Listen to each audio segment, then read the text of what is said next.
Bonjour à tous. Il nous est parfois plus facile d'accepter les répréhensions ou les conseils de personnes que nous estimons, que nous pensons être importantes dans notre échelle sociale personnelle.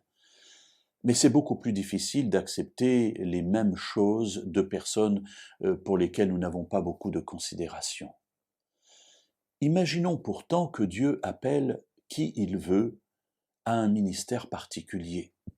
Nous avons dans la parole de Dieu le récit d'un de ces appels. Nous le trouvons dans le livre d'Amos. Amos est un prophète du 8e siècle avant Jésus-Christ.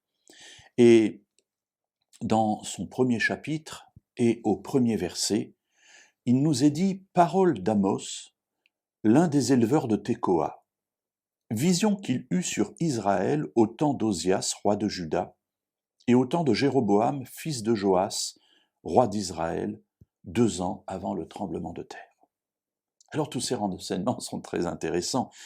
La première chose, c'est qu'on apprend qu'Amos est un éleveur. C'est un paysan. Et Dieu va appeler un paysan à devenir un de ses prophètes. On se dit, mais pourquoi n'a-t-il pas pris quelqu'un de la cour?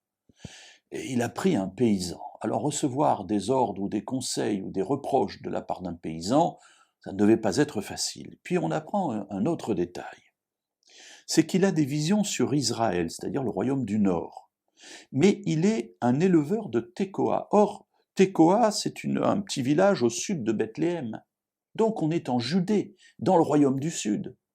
Et Dieu va donc prendre quelqu'un, petite gens, un éleveur, du royaume du Sud, de Juda, pour porter des paroles contre le royaume du Nord, le royaume d'Israël, et à une époque très particulière, l'époque de Jéroboam, un des pires rois que le royaume d'Israël ait eu. Alors on se dit, choisir la difficulté, Dieu sait faire.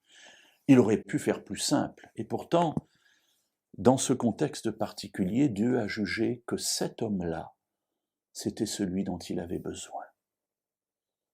Alors mes amis, très simplement, faisons attention. Lorsque, selon nos échelles de valeur, nous écoutons ou nous n'écoutons pas telle ou telle personne, parce que Dieu parle par qui il veut, quand il veut et comme il veut. Et quand cette parole est donnée, quelle que soit la personne qui la porte, cela reste toujours la parole de Dieu.